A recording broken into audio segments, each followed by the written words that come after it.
ಆಕೆಯ ಗಂಡ ಸತ್ತ ಬಳಿಕ ಮಗನೊಂದಿಗೆ ಸುಖ ಜೀವನವನ್ನ ನಡೆಸ್ತಾ ಇದ್ಲು. ಆಗಾಗ ಮಠಕ್ಕೆ ಹೋಗಿ ಸ್ವಾಮೀಜಿ ಬಳಿ ತನ್ನ ನೋವನ್ನ ತೋಡಿಕೊಳ್ತಾ ಇದ್ಲು. ಈ ವಿಧವೆಯನ್ನ ಪುಸಲಾಯಿಸಿ ಕಿರಾತಕನೊಬ್ಬ ಮಹಾ ಮೋಸ ಮಾಡಿದ್ದಾನೆ. ಈ ಕುರಿತಾಗಿ ಇಲ್ಲೊಂದು ರಿಪೋರ್ಟ್ ಇದೆ, ನೋಡ್ಕೊಂಡು ಬನ್ನಿ.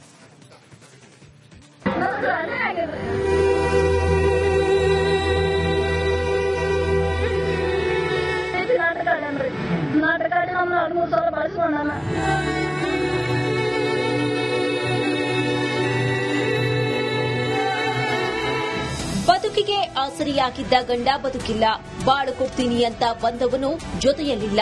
ಜೀವನಕ್ಕೆ ಆಧಾರವಾಗಿದ್ದ ಆಸ್ತಿಯೂ ಇಲ್ಲ. ಉಳಿದಿರೋದು ಬರೀ ದುಃಖ, ನೋವು, ಕಣ್ಣೀರು. ಯಾದಗಿರಿಯಲ್ಲಿ ವಿಧವೆಗೆ ಮಹಾಮೋಸ. ಪ್ರೀತಿಯ ಹೆಸರಲ್ಲಿ ವಿಧವೆಗೆ ಪಂಗನಾಮ. ಪ್ರಿಯ ವೀಕ್ಷಕರ, ಯಾದಗಿರಿಯ ಶಹಪುರದಲ್ಲಿ ಲವ್ ಕೇಸ್ ಬಯಲಾಗಿದೆ. ವಿಧವೆ ಸುವರ್ಣಗೆ ತಡಿಬಿಡಿ ಗ್ರಾಮದ ಮಾಳಪ್ಪ ಪೂಜಾರಿ ಮೋಸ ಮಾಡಿರುವ ಆರೋಪ ಕೇಳಿಬಂದಿದೆ. ಈಕೆ ಹೆಸರು ಸುವರ್ಣ. ಯಾದಗಿರಿಯ ಶಹಪುರದ ಬಸವಂತಪುರ ಗ್ರಾಮದ ಮಹಿಳೆ. ಕೆಲ ವರ್ಷಗಳ ಹಿಂದೆ ಸುವರ್ಣಳ ಗಂಡ ಅನಾರೋಗ್ಯದಿಂದ ಸಾವನ್ನಪ್ಪಿದ್ರು. ಸಂಕಷ್ಟದಲ್ಲಿದ್ದ ಸುವರ್ಣ ತಮ್ಮೂರಿನ ಮಠಕ್ಕೆ ಹೋಗಿ ನೋವನ್ನ ತೋಡಿಕೊಳ್ತಿದ್ಲು. ಇದನ್ನೇ ಬಂಡವಾಳ ಮಾಡಿಕೊಂಡ ಮಾಳಪ್ಪ ಆಕೆಯ ನಂಬರ್ ಪಡೆದು ಚಾಟ್ ಮಾಡಿದ್ನಂತೆ. ದುಡ್ಡು ಎಲ್ಲ ಫ್ರಾಡ್ ಮಾಡೇನ್ರಿ, ನಿನಗ್ ಬಾಳ ಕೊಡ್ತೀನಿ, ನಿನ್ ಜೀವನ ನಿನ್ನ ಆರಾಮ ಅನ್ನ ತುಪ್ಪ ಉಣಂತದ್ ಮಾಡಿಡ್ತೀನಿ. ನಿನಗೆ ಯಾವುದೇ ರೀತಿ ತೊಂದರೆ ಆಗಲ್ಲ, ನಮ್ಲಿಂದ ಅನ್ಯಾಯ ಆಗಲ್ಲ. ನಮ್ಮ ಮನೆ ತನ್ಲಿಂದ ನನ್ನ ಮನಿ ನಿನ್ನ ಮನಿನೇ ಅಂತ ಹೇಳಣ. 8 ದಿನ 15 ದಿನ ಮನೆಗೆ ಇಟ್ಕೊಂಡ್ರ ನನಗೆ ಗಂಡ ಹೆಣತಿ ಮಕ್ಕಳು ಎಲ್ಲಾರು ಇಂತ ಮಾಡ್ರ. ಈಗ ನಾವ್ ಯಾವಾಗ ನಮ್ ಲೆಕ್ಕಪತ್ರ ಅಂತ ನಾವ್ ಕೇಳಕ್ ಹೋದಾಗ ನಮಗ್ ಬಾಳ ನಾನಾ ರೀತಿ ಚಿತ್ರ ಹಿಂಸೆ ಕೊಟ್ರ. ನಮ್ಗೆ ಏನ್ ಸಂಬಂಧ ಅಂದ್ರೆ ಅವನು ಎಲ್ಲಷ್ಟು ನಮ್ದು ಎಲ್ಲ ಕೈ ಸೇರತ್ತಾರ ಪ್ರೀತಿ ನಾಟಕ ಆಡನ್ರಿ. ಪ್ರೀತಿಯ ನಾಟಕವಾಡಿದ್ದ ಮಾಳಪ್ಪ ವಿಧವೆಯನ್ನ ತನ್ನ ಚಪಲಕ್ಕೆ ಬಳಸಿಕೊಂಡಿದ್ದಾನಂತೆ. ನಾನೇ ನಿನ್ನ ಗಂಡ ಆಗಿರ್ತೇನೆ ಅಂತ ಹೇಳಿ ಆಕೆ ಗಂಡನ ಮನೆಯ ಆಸ್ತಿಯನ್ನೆಲ್ಲ ಮಾರಾಟ ಮಾಡಿದ್ನಂತೆ. ಯಾದಗಿರಿಯಲ್ಲಿ ಜಮೀನು ತಗೊಂಡು ಮನೆ ಕಟ್ಟೋಣ ಅಂತ ಕರೆದುಕೊಂಡು ಹೋಗಿದ್ದಾನೆ. ಬಳಿಕ ಶಹಪುರದಲ್ಲಿ ಆಕೆಗೊಂದು ಬಾಡಿಗೆ ಮನೆ ಮಾಡಿ ಪರಾರಿಯಾಗಿದ್ದಾನೆ. ದಿಕ್ಕು ತೋಚದ ಸುವರ್ಣ ಎಸ್ಪಿ ಕಚೇರಿ ಮುಂದೆ ಡೀಸೆಲ್ ಸುರಿದುಕೊಂಡು ಆತ್ಮಹತ್ಯೆಗೆ ಯತ್ನಿಸಿದ್ದಾರೆ. ನಾಟಕಾಡಿ ನಮ್ಮನ್ನ 2-3 ಸಲ ಬಳಸ್ಕೊಂಡು ನಾನು ತನ್ನ ಮನಸ್ಸಿಗೆ ಬಂದಂಗ ಆಟ ಆಡ ನೋಡ್ರಿ. ಇದೇ ಮಠದಿಂದ ಪರಿಚಯ ರೀ. ಹೆಂಗ್ ಪರಿಚಯ ಅಂದ್ರೆ ನಮ್ ಕಷ್ಟ ನಾವ್ ಅಪ್ಪರ ಮುಂದೆ ಹೇಳ್ತಿದ್ವಿ. ಹೇಳಿದಾಗ ಅವನ್ನೆಲ್ಲ ಗಮನಿಸಿ ನಮ್ಗೆ ಫೋನ್ ನಂಬರ್ ಕೊಟ್ಟಿಗೆಸಿಂದ ಫೋನ್ ಮಾಡಿ ಊರಿಗೆ ಬರೋದು ಮಾಡೋದು ಎಲ್ಲ ಮಾಡೇನ್ರಿ. ನಮ್ಮ ಮಗ ಹಿಂಗ ಅಣ್ಣತಂಬ್ರ ಕಿರಿಕಿರಿ ಅದ, ನೀ ಬರ್ಬೇಡಪ್ಪ ಊರಿಗೆ ಅಂದ್ರು ಬೇಕಂತಾನೆ ಬರ್ತಿದ್ರಿ. ಮೇಲೆ ಮೇಲೆ ಮೇಲೆ ಮೇಲೆ ಕಾರ್ ತಗೊಂಡು ಸುತ್ತಲೂ ಊರುಗಳ ಕುಂತು ಹೊಲ ಮಾಡ್ತೀನಿ ಅಂತ ಮಾತಾಡುವಾಗೇನ ಅಂದ್ರೆ ನಿಮ್ಮ ಆಸ್ತಿ ನೆವದಾಗ ನಿಮ್ಮನ್ನು ಪರಿಚಯ ಮಾಡಿ ಆಸ್ತಿ ನೆವದಾಗ ನಮ್ಮನ್ನು ಪರಿಚಯ ಮಾಡ್ಕೊಂಡ್ರೆ ಆಸ್ತಿ ಸಲುವಾಗಿ ಮಾಡೇನ್ರಿ. ನಮ್ ಸಲುವಾಗಿ ಬಂದಿಲ್ಲ. ಅವನಿಗೆ ಒಬ್ಬರಲ್ರಿ 20 ಮಂದಿ ಆಯ್ತಾರೆ ಹೆಂಗಸರು. ಮಾಳಪ್ಪನನ್ನ ನಂಬಿ ಆಸ್ತಿ ತವರು ಗಂಡನ ಮನೆ ಬಿಟ್ಟು ಬಂದ ವಿಧವೆ ಸುವರ್ಣ ಬೀದಿಗೆ ಬಿದ್ದಿದ್ದಾಳೆ. ಇನ್ನಾದ್ರೂ ಪೊಲೀಸರು ಮಾಳಪ್ಪನನ್ನ ಬಂಧಿಸಿ ಸುವರ್ಣಗೆ ನ್ಯಾಯ ಕೊಡಿಸ್ತಾರಾ ಕಾದ್ ನೋಡ್ಬೇಕಿದೆ. ನಾಗರಾಜ್ ಮಗದುಮ್ಮ, ರಿಪಬ್ಲಿಕ್ ಕನ್ನಡ, ಯಾದಗಿರಿ. ಆಕೆಯ ಗಂಡ ಸತ್ತ ಬಳಿಕ ಮಗನೊಂದಿಗೆ ಸುಖ ಜೀವನವನ್ನ ನಡೆಸ್ತಾ ಇದ್ಲು. ಆಗಾಗ ಮಠಕ್ಕೆ ಹೋಗಿ ಸ್ವಾಮೀಜಿ ಬಳಿ ತನ್ನ ನೋವನ್ನ ತೋಡಿಕೊಳ್ತಾ ಇದ್ಲು. ಈ ವಿಧವೆಯನ್ನ ಪುಸಲಾಯಿಸಿ ಕಿರಾತಕನೊಬ್ಬ ಮಹಾ ಮೋಸ ಮಾಡಿದ್ದಾನೆ. ಈ ಕುರಿತಾಗಿ ಇಲ್ಲೊಂದು ರಿಪೋರ್ಟ್ ಇದೆ, ನೋಡ್ಕೊಂಡು ಬನ್ನಿ.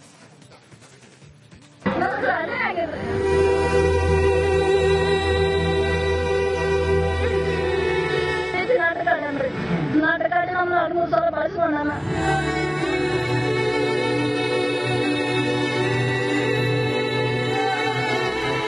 ಬದುಕಿಗೆ ಆಸರಿಯಾಗಿದ್ದ ಗಂಡ ಬದುಕಿಲ್ಲ, ಬಾಳು ಕೊಡ್ತೀನಿ ಅಂತ ಬಂದವನು ಜೊತೆಯಲ್ಲಿಲ್ಲ. ಜೀವನಕ್ಕೆ ಆಧಾರವಾಗಿದ್ದ ಆಸ್ತಿಯೂ ಇಲ್ಲ. ಉಳಿದಿರೋದು ಬರೀ ದುಃಖ, ನೋವು, ಕಣ್ಣೀರು. ಯಾದಗಿರಿಯಲ್ಲಿ ವಿಧವೆಗೆ ಮಹಾಮೋಸ. ಪ್ರೀತಿಯ ಹೆಸರಲ್ಲಿ ವಿಧವೆಗೆ ಪಂಗನಾಮ. ಪ್ರಿಯ ವೀಕ್ಷಕರ, ಯಾದಗಿರಿಯ ಶಹಪುರದಲ್ಲಿ ಲವ್ ಕೇಸ್ ಬಯಲಾಗಿದೆ. ವಿಧವೆ ಸುವರ್ಣಗೆ ತಡಿಬಿಡಿ ಗ್ರಾಮದ ಮಾಳಪ್ಪ ಪೂಜಾರಿ ಮೋಸ ಮಾಡಿರುವ ಆರೋಪ ಕೇಳಿಬಂದಿದೆ. ಈಕೆ ಹೆಸರು ಸುವರ್ಣ. ಯಾದಗಿರಿಯ ಶಹಪುರದ ಬಸವಂತಪುರ ಗ್ರಾಮದ ಮಹಿಳೆ. ಕೆಲ ವರ್ಷಗಳ ಹಿಂದೆ ಸುವರ್ಣಳ ಗಂಡ ಅನಾರೋಗ್ಯದಿಂದ ಸಾವನ್ನಪ್ಪಿದ್ರು. ಸಂಕಷ್ಟದಲ್ಲಿದ್ದ ಸುವರ್ಣ ತಮ್ಮೂರಿನ ಮಠಕ್ಕೆ ಹೋಗಿ ನೋವನ್ನ ತೋಡಿಕೊಳ್ತಿದ್ಲು. ಇದನ್ನೇ ಬಂಡವಾಳ ಮಾಡಿಕೊಂಡ ಮಾಳಪ್ಪ ಆಕೆಯ ನಂಬರ್ ಪಡೆದು ಚಾಟ್ ಮಾಡಿದ್ನಂತೆ. ದುಡ್ಡು ಎಲ್ಲ ಫ್ರಾಡ್ ಮಾಡೇನ್ರಿ, ನಿನಗ್ ಬಾಳ ಕೊಡ್ತೀನಿ, ನಿನ್ ಜೀವನ ನಿನ್ನ ಆರಾಮ ಅನ್ನ ತುಪ್ಪ ಉಣಂತದ್ ಮಾಡಿಡ್ತೀನಿ. ನಿನಗೆ ಯಾವುದೇ ರೀತಿ ತೊಂದರೆ ಆಗಲ್ಲ, ನಮ್ಲಿಂದ ಅನ್ಯಾಯ ಆಗಲ್ಲ. ನಮ್ಮ ಮನೆ ತನ್ಲಿಂದ ನನ್ನ ಮನಿ ನಿನ್ನ ಮನಿನೇ ಅಂತ ಹೇಳಣ. 8 ದಿನ 15 ದಿನ ಮನೆಗೆ ಇಟ್ಕೊಂಡ್ರ ನನಗೆ ಗಂಡ ಹೆಣತಿ ಮಕ್ಕಳು ಎಲ್ಲಾರು ಇಂತ ಮಾಡ್ರ. ಈಗ ನಾವ್ ಯಾವಾಗ ನಮ್ ಲೆಕ್ಕಪತ್ರ ಅಂತ ನಾವ್ ಕೇಳಕ್ ಹೋದಾಗ ನಮಗ್ ಬಾಳ ನಾನಾ ರೀತಿ ಚಿತ್ರ ಹಿಂಸೆ ಕೊಟ್ರ. ನಿಮಗೂ ಏನ್ ಸಂಬಂಧ? ನಮ್ಗೆ ಏನ್ ಸಂಬಂಧ ಅಂದ್ರೆ ಮತ್ತೆ ಅವನು ಎಲ್ಲಷ್ಟು ನಮ್ದು ಎಲ್ಲ ಕೈ ಸೇರತ್ತಾರ ಪ್ರೀತಿ ನಾಟಕ ಆಡನ್ರಿ. ಪ್ರೀತಿಯ ನಾಟಕವಾಡಿದ್ದ ಮಾಳಪ್ಪ ವಿಧವೆಯನ್ನ ತನ್ನ ಚಪಲಕ್ಕೆ ಬಳಸಿಕೊಂಡಿದ್ದಾನಂತೆ.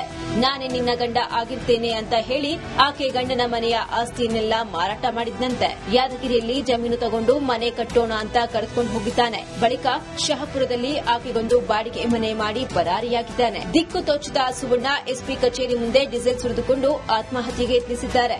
ನಾಟಕಾಡಿ ನಮ್ಮನ್ನ 2-3 ಸಲ ಬಳಸ್ಕೊಂಡು ನಾ ತನ್ನ ಮನಸ್ಸಿಗೆ ಬಂದಂಗ ಆಟ ಆಡ ನೋಡ್ರಿ. ಇದೇ ಮಠದಿಂದ ಪರಿಚಯ ರೀ. ಹೆಂಗ್ ಪರಿಚಯ ಅಂದ್ರೆ ನಮ್ ಕಷ್ಟ ನಾವ್ ಅಪ್ಪರ ಮುಂದೆ ಹೇಳ್ತಿದ್ವಿ. ಹೇಳಿದಾಗ ಅವನ್ನೆಲ್ಲ ಗಮನಿಸಿ ನಮ್ಗೆ ಫೋನ್ ನಂಬರ್ ಕೊಟ್ಟಿಗೆಸಿಂದ ಫೋನ್ ಮಾಡಿ ಊರಿಗೆ ಬರೋದು ಮಾಡೋದು ಎಲ್ಲ ಮಾಡಲ್ರಿ. ನಮ್ಮ ಮಗ ಹಿಂಗ ಅಣ್ಣತಂಬ್ರ ಕಿರಿಕಿರಿ ಅದ ನೀ ಬರ್ಬೇಡಪ್ಪ ಊರಿಗೆ ಅಂದ್ರೂ ಬೇಕಂತಾನೆ ಬರ್ತಿದ್ರಿ. ಮೇಲೆ ಮೇಲೆ ಮೇಲೆ ಮೇಲೆ ಕಾರ್ ತಗೊಂಡು ಸುತ್ತಲ ಊರುಗಳ ಕುಂತು ಹೊಲ ಮಾಡ್ತೀನಿ ಅಂತ ಮಾತಾಡುವಾಗೇನ ಅಂದ್ರೆ ನಿಮ್ಮ ಆಸ್ತಿ ನೆವದಾಗ ನಿಮ್ಮನ್ನ ಪರಿಚಯ ಮಾಡಿ ಆಸ್ತಿ ನೆವದಾಗ ನಮ್ಮನ್ನ ಪರಿಚಯ ಮಾಡ್ಕೊಂಡ್ರೆ ಆಸ್ತಿ ಸಲುವಾಗಿ ಮಾಡಿಲ್ರಿ. ಅವ್ರು ನಮ್ಮ ಸಲುವಾಗಿ ಬಂದಿಲ್ಲ. ಅವನಿಗೆ ಒಬ್ಬರಲ್ರಿ 20 ಮಂದಿ ಆದ್ರೆ ಹೆಂಗಸರು. ಮಾಳಪ್ಪನನ್ನ ನಂಬಿ ಆಸ್ತಿ ತವರು ಗಂಡನ ಮನೆ ಬಿಟ್ಟು ಬಂದ ವಿಧವೆ ಸುವರ್ಣ ಬೀದಿಗೆ ಬಿದ್ದಿದ್ದಾಳೆ. ಇನ್ನಾದ್ರೂ ಪೊಲೀಸರು ಮಾಳಪ್ಪನನ್ನ ಬಂಧಿಸಿ ಸುವರ್ಣಗೆ ನ್ಯಾಯ ಕೊಡಿಸ್ತಾರಾ ಕಾದ್ ನೋಡ್ಬೇಕಿದೆ. ನಾಗರಾಜ್ ಮಗದುಮ್ಮ, ರಿಪಬ್ಲಿಕ್ ಕನ್ನಡ, ಯಾದಗಿರಿ.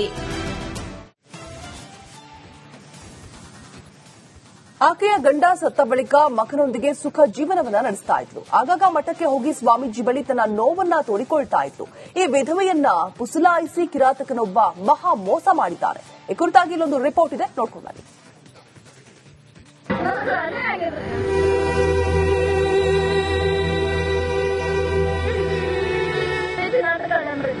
ನಾಟಕ ಆಡಿ ನಮ್ಮನ್ನ 2-3 ಸಲ ಬಳಸ್ಕೊಂಡ.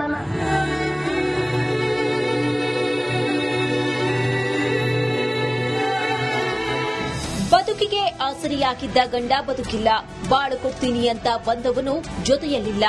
ಜೀವನಕ್ಕೆ ಆಧಾರವಾಗಿದ್ದ ಆಸ್ತಿಯೂ ಇಲ್ಲ. ಉಳಿದಿರೋದು ಬರೀ ದುಃಖ, ನೋವು, ಕಣ್ಣೀರು. ಯಾದಗಿರಿಯಲ್ಲಿ ವಿಧವೆಗೆ ಮಹಾಮೋಸ. ಪ್ರೀತಿಯ ಹೆಸರಲ್ಲಿ ವಿಧವೆಗೆ ಪಂಗನಾಮ. ಪ್ರಿಯ ವೀಕ್ಷಕರ, ಯಾದಗಿರಿಯ ಶಹಪುರದಲ್ಲಿ ಲವ್ ಧೋಕಾ ಕೇಸ್ ಬಯಲಾಗಿದೆ. ವಿಧವೆ ಸುವರ್ಣಗೆ ತಡಿಬಿಡಿ ಗ್ರಾಮದ ಮಾಳಪ್ಪ ಪೂಜಾರಿ ಮೋಸ ಮಾಡಿರುವ ಆರೋಪ ಕೇಳಿಬಂದಿದೆ. ಈಕೆ ಹೆಸರು ಸುವರ್ಣ. ಯಾದಗಿರಿಯ ಶಹಪುರದ ಬಸವಂತಪುರ ಗ್ರಾಮದ ಮಹಿಳೆ. ಕೆಲ ವರ್ಷಗಳ ಹಿಂದೆ ಸುವರ್ಣಳ ಗಂಡ ಅನಾರೋಗ್ಯದಿಂದ ಸಾವನ್ನಪ್ಪಿದ್ರು. ಸಂಕಷ್ಟದಲ್ಲಿದ್ದ ಸುವರ್ಣ ತಮ್ಮೂರಿನ ಮಠಕ್ಕೆ ಹೋಗಿ ನೋವನ್ನ ತೋಡಿಕೊಳ್ತಿದ್ಲು. ಇದನ್ನೇ ಬಂಡವಾಳ ಮಾಡಿಕೊಂಡ ಮಾಳಪ್ಪ ಆಕೆಯ ನಂಬರ್ ಪಡೆದು ಚಾಟ್ ಮಾಡಿದ್ನಂತೆ. ದುಡ್ಡು ಎಲ್ಲ ಫ್ರಾಡ್ ಮಾಡೇನ್ರಿ. ನಿನಗ್ ಬಾಳ ಕೊಡ್ತೀನಿ, ನಿನ್ ಜೀವನ ನಿನ್ನ ಆರಾಮ ಅನ್ನ ತುಪ್ಪ ಉಣಂತದ್ ಮಾಡಿಡ್ತೀನಿ. ನಿನಗೆ ಯಾವುದೇ ರೀತಿ ತೊಂದರೆ ಆಗಲ್ಲ, ನಮ್ಲಿಂದ ಅನ್ಯಾಯ ಆಗಲ್ಲ. ನಮ್ಮ ಮನೆ ತನ್ಲಿಂದ ನನ್ನ ಮನಿ ನಿನ್ನ ಮನಿನೇ ಅಂತ ಹೇಳಣ. 8 ದಿನ 15 ದಿನ ಮನೆಗೆ ಇಟ್ಕೊಂಡ್ರ ನನಗೆ ಗಂಡ ಹೆಣತಿ ಮಕ್ಕಳು ಎಲ್ಲಾರು ಇಂತ ಮಾಡ್ರ. ಈಗ ನಾವ್ ಯಾವಾಗ ನಮ್ ಲೆಕ್ಕಪತ್ರ ಅಂತ ನಾವ್ ಕೇಳಕ್ ಹೋದಾಗ ನಮಗ್ ಬಾಳ ನಾನಾ ರೀತಿ ಚಿತ್ರ ಹಿಂಸೆ ಕೊಟ್ರ. ನಿಮಗೂ ಏನ್ ಸಂಬಂಧ? ನಮ್ಗೆ ಏನ್ ಸಂಬಂಧ ಅಂದ್ರೆ ಮತ್ತೆ ಅವನು ಎಲ್ಲಷ್ಟು ನಮ್ದು ಎಲ್ಲ ಕೈ ಸೇರತ್ತಾರ ಪ್ರೀತಿ ನಾಟಕ ಆಡನ್ರಿ. ಪ್ರೀತಿಯ ನಾಟಕವಾಡಿದ್ದ ಮಾಳಪ್ಪ ವಿಧವೆಯನ್ನ ತನ್ನ ಚಪಲಕ್ಕೆ ಬಳಸಿಕೊಂಡಿದ್ದಾನಂತೆ. ನಾನೇ ನಿನ್ನ ಗಂಡ ಆಗಿರ್ತೇನೆ ಅಂತ ಹೇಳಿ ಆಕೆ ಗಂಡನ ಮನೆಯ ಆಸ್ತಿಯನ್ನೆಲ್ಲ ಮಾರಾಟ ಮಾಡಿದ್ನಂತೆ. ಯಾದಗಿರಿಯಲ್ಲಿ ಜಮೀನು ತಗೊಂಡು ಮನೆ ಕಟ್ಟೋಣ ಅಂತ ಕರೆದುಕೊಂಡು ಹೋಗಿದ್ದಾನೆ. ಬಳಿಕ ಶಹಪುರದ